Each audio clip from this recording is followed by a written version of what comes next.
Good evening, this is Ankita Singh, and you are watching the 9 p.m. bulletin on Channel 6 Network. Let's take a look at today's top stories. A tragic incident unfolds in Telangana as a section of the Srisailam left bank canal tunnel collapses, trapping 8 workers inside. Telangana Minister J. Krishna Rao has expressed grave doubts about their survival, citing significant obstacles in the ongoing rescue operations. Specialized teams, including rat miners who aided in previous Uttarakhand rescues, have been deployed, but efforts remain challenging due to debris and water accumulation inside the tunnel. Meanwhile, violence erupted at the Bangladesh Air Force base in Cox's Bazar, leading to 1 death and multiple injuries. Reports suggest that the conflict stemmed from tensions over an airport expansion project that required the relocation of local residents. Authorities are investigating the situation as the Bangladesh Air Force takes necessary countermeasures. In Maharashtra, political circles are abuzz after consecutive meetings between Raj and Uddhav Thackeray. The interactions have sparked speculations of a possible political reconciliation ahead of the upcoming civic elections, which could significantly impact the state's political landscape. On the cricket field, Virat Kohli delivered yet another masterclass, scoring an unbeaten 100 to lead India to a 6-wicket victory over Pakistan in the Champions Trophy. His century marks his 51st in ODIs, and with this, he surpasses the 14,000-run milestone in the format, further cementing his legacy in international cricket. At the box office, Vicky Kaushal's period drama Chhaava has stormed past the 400 crore rupees mark worldwide, surpassing Brahmastra's collections. The film has received both commercial and critical acclaim, further solidifying Kaushal's position as a leading star in the industry.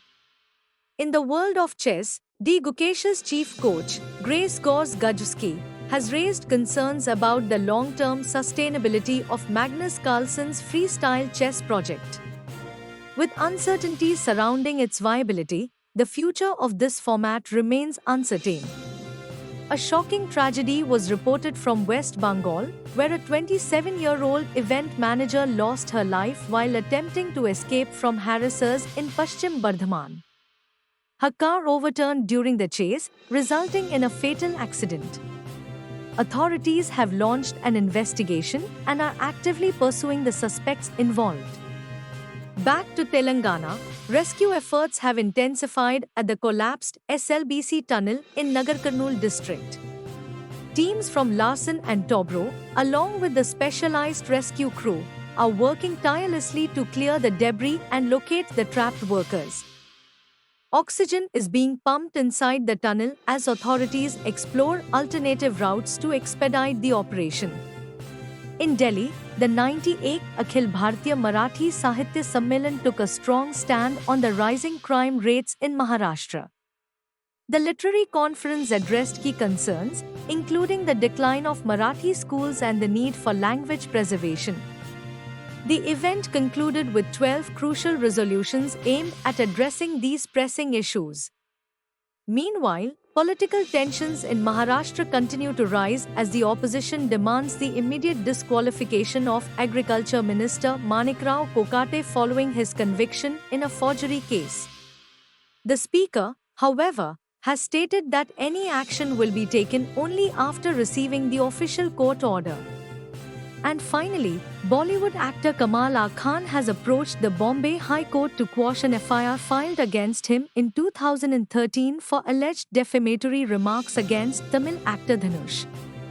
Khan argues that the case is based on false allegations and that his right to free speech is being infringed upon. That's all for now. Stay tuned for further updates. This is Ankita Singh, signing off. Keep watching Channel 6 Network for more breaking news.